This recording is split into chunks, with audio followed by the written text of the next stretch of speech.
it's weird because I grew up in South Carolina. I remember every school like in the South kind of had an Indian guy. Was it like that at your school, or was there a big Indian group? Well, so there's two versions of this. Okay. There's like, oh, if you're in like Atlanta or something, there's like the Indian crew, and they hang out. Mm-hmm. And then there's what I grew up with, which is like just me. And when I was little, I kind of forget this sometimes. In like first and second grade, there was this Thai girl, and her name was Tisha, which doesn't make sense. That doesn't really sound like a Thai name, but her name was Tisha. But they left. Kind of a black tie affair. It sounds like a black tie. It sounds like a black tie affair. She was Thai.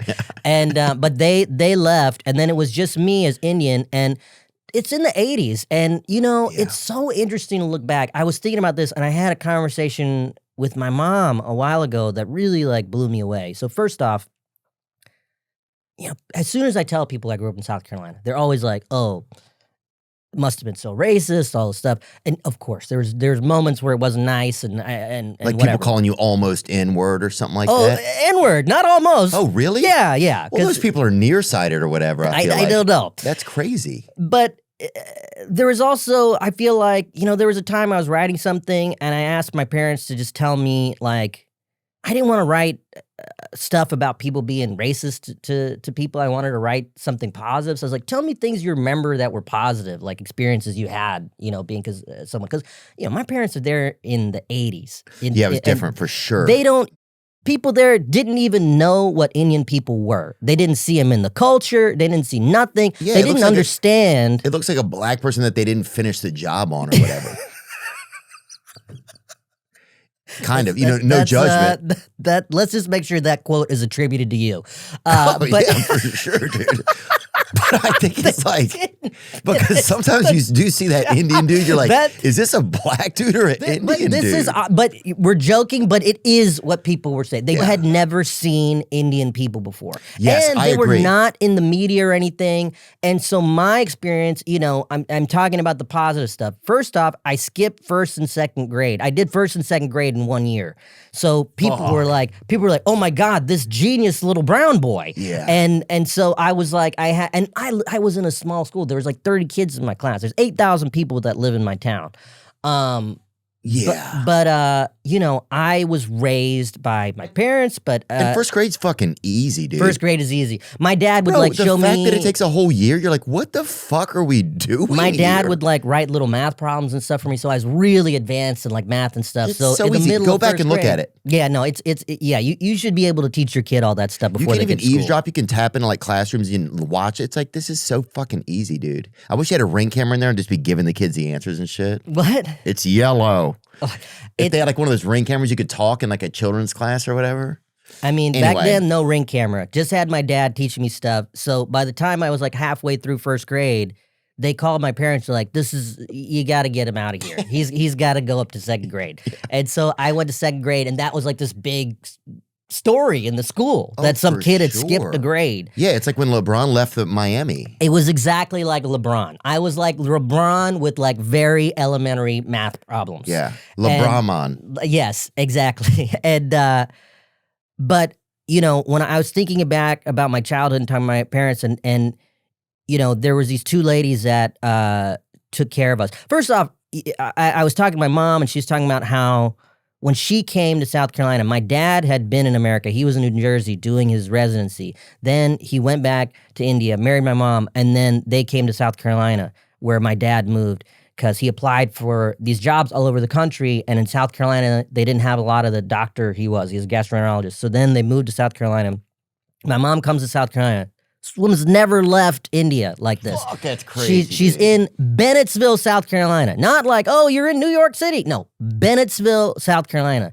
And my dad brings her home, and then he has to go to work. And I asked my mom, I was like, you know, what was that day like? And she was like, and I put this in my show. She said, oh, I just sat on the couch and I cried. And I was like, oh my God, it's so dark. It was like so much braver than I could be, you know? I mean, there's no FaceTime, nothing, none of that. You're really alone. It was There's hard cable television. Yeah, but I'm talking about like to have a connection with your family or anything. There's no way to You're communicate. Right. You're just praying and like lighting candles and putting those oranges in that little thing. There's no even like making a long distance call was a different thing back then. Yeah, they had it was like $11. Different. Yeah, it was not the way it is now where you could, so she was really alone, but she used to go and do laundry all the time to just be around other people. Yeah. And there was some lady there, an older white lady that recognized that, saw her with me and became friendly with her. And they called her grandma. I don't know the woman's real name actually. And I called her grandma, and she would take care of me and like kind of looked out for our family. And she eventually, I think she moved or something or whatever, but she couldn't take care of us anymore. And this woman, who we called Nana, is what her grandkids called her.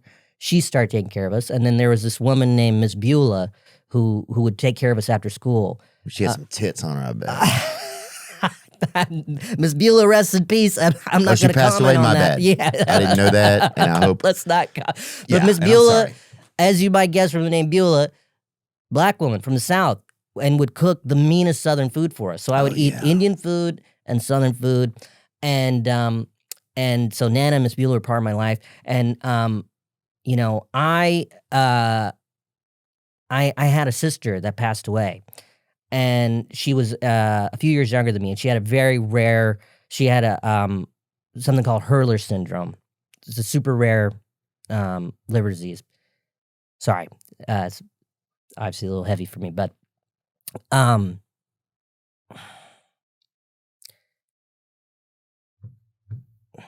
so she passed away. What's her name? Her name is Nafis. Nafis. That's a pretty name, huh? Yeah. And she passed away, and Nana passed away a few years ago when I was in college. It was a while ago now. And, I didn't get a chance to... Miss Beulah, I got to say a proper goodbye to. I went and saw her when she was staying in a retirement home. Nana, I didn't have that same moment. I was in college, and it wasn't the same kind of thing where I had that opportunity to say bye. But my mom had told me that she went to go see, visit my sister at the cemetery. And my sister's buried in South Carolina, in Bennettsville. Mm. And, that is a tricky thing because my family's from a Muslim background, and they were asking the cemetery, can we do the things we do for our culture? And the cemetery was like, yeah, of course, whatever you need to do, which is just so cool to me that they were open to that, and the whole community, were visiting our family and everything. And I remember even like a priest came by to just, even though we were a different religion, he came and like wanted to talk to us and stuff, and everyone was just so kind about it. And my mom told me that she went to go see my sister at the cemetery, and she said, oh, and we saw Nana too. I was like, what do you mean? She's like, well, Nana's buried right next to her. No. And I like melted as a human because I did not know that. Mm. And to me, like, I heard that and I was like, wow, like, I was saying all this stuff about how crazy this country is and how crazy it feels right now. But that story, that doesn't happen anywhere else in the world, man. Like those two people, my sister and this woman that Nana, befriended you guys. Yeah. Have that close a bond where she's like, I want to be buried next to her. I mean, it was.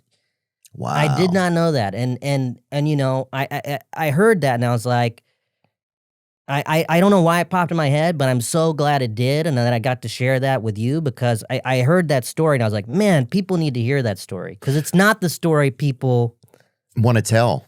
Oh, it's not the story that the media wants to tell. It's not a story that... It's a story that doesn't really get the clicks. But it's the story that's probably... It's the truth that most people... That the human part of us is what makes us special. And that's the part that we should all try and lean into the most, is that we're this special thing that can care about each other, Yeah. I mean, the fact that these people saw my parents and and tried to forge this bond with them. And I mean, I hope we're still a place where that kind of stuff can happen. I think it happens a lot. I think you're just right. I think it's not it's not the news, you know. But I think it is more common probably than we think. Thanks for sharing that, dude. It is an important story. That's a great story. Oof. Sorry. Did your sister have it the whole time when she was growing up, when she was from birth? Yeah, it was one of these things where the life expectancy with that hurlers is not it's not very long. She passed when she was like 6-8 years old. Oh, yeah. And was she? And it's one of these things. I don't really talk about it very much, and a lot of people even that know me don't know I had a sister because people would ask me like, "Oh, do you have any siblings?" And I'm like, "Oh yeah, I got a little brother, and I had a sister that passed away." And I would say it like that, and then people are like, "Ah!" Like it's a very like heavy thing to hear all of a sudden. And so I was like, "Oh, I don't want to make people uncomfortable, so I'll just say, oh, I have a little brother." And then they'll be like, "What's you guys' gap?" "Oh, he's 7 years younger." "Wow, it's a big gap." "Yeah, I'm gonna not go down this thing because I don't want to bum everybody out because we're all just hanging out at Chick-fil-A right now." Sitting there tapping her foot like, "What are we doing here?" No, dude, that's my sister was born with a rare liver disease and she had to get a liver transplant when we were kids. Oh, wow. So we spent most of our childhood like she was always this thing that we couldn't touch because she always had to have these surgeries and stuff. So I think it just reminds me like a lot of that. I think some of that kind of that stuff. I think it's just interesting when you grow up with a sibling that's sick because I think I never even thought about it till you were saying some of this. It just like, I don't know, you have to adjust yourself, I think, to try and maybe, like my sister got most of the care, right? But she needed most of it. Mm-hmm. So it was weird. So there were times where I'd be like, I don't, later on in life, I'd be like, oh, I didn't get this care. But it was like, I didn't need it the most, What was you guys' age difference? 2 years. And she's still alive. She ended up getting a liver transplant. She got one of the first liver transplants in, we moved to Arizona. She got it out there.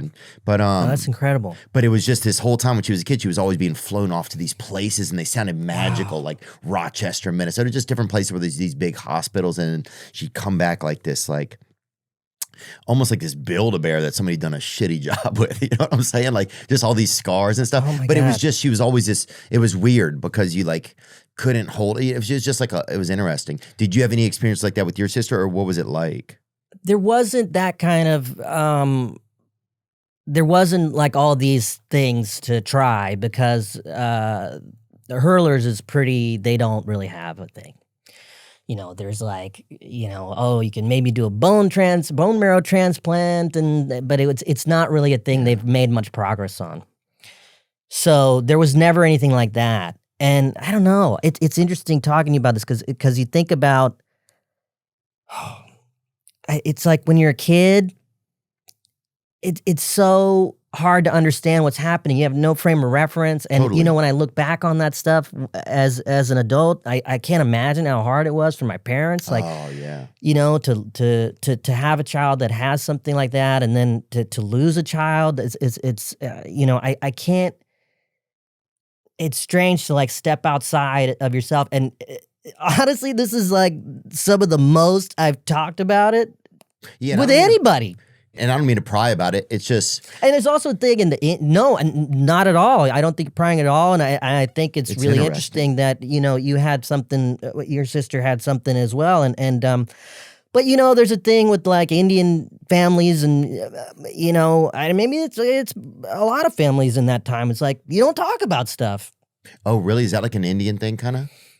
I think there's something of like, oh, you're not as open about your feelings and stuff, and you're just a little bit more closed off. I think so, yeah. With Asian families, Indian families, I think with emotional stuff like that, But you guys do reincarnation, so you're probably just like, oh, we can have the feelings later. We can have this. That's in Hinduism. That's a different thing. But oh, really? Fuck. Yeah. So you guys are one time only? Islam, it's the same as Christianity. It's in terms of that stuff.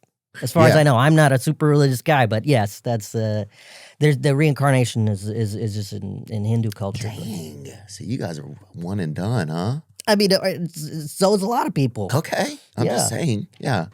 But yeah, Man, this dang. we really went for a heavy turn after micro donkeys. It's okay. This is you're teared up over here. I'm teared up.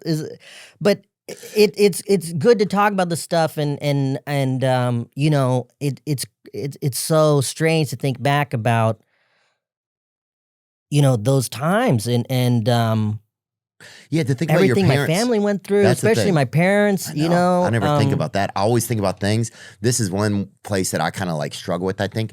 A lot of times I'll think about certain periods and things that happened, and I'll only think about it like as to how it affected me. Mhm. And it's like, man, to get into that place of where you're even thinking like, well, how did this affect my parents? Like I was eating dinner with some friends yesterday, and in the background, she has like these 4 kids, and they're beautiful kids. They have the cutest kids. And they're all going haywire. And it was the first time I thought, holy shit, my mom had 4 kids and nobody to fucking help. Like there was, and it was, Oh, can you yeah. imagine what that would be like these days? That sounds impossible. Impossible. And our parents were able to do that kind of stuff. But it was the first time that I had like even had a perspective moment like that was that clear, you know? Oh yeah, I just So for you to have that, I think is pretty cool that you think like, oh, what my parents must have went through, you know? Because it's like, yeah, it's like for us, it's a sibling, but for them, it's like, you know, it's probably something that feels far greater, you know? yeah. Anyway, I didn't mean to delve into that, man. No, I'm glad we did, and I think it's a really interesting thing to talk about, and for me, I you know, I bet it's you'd be not so something proud of you. oh,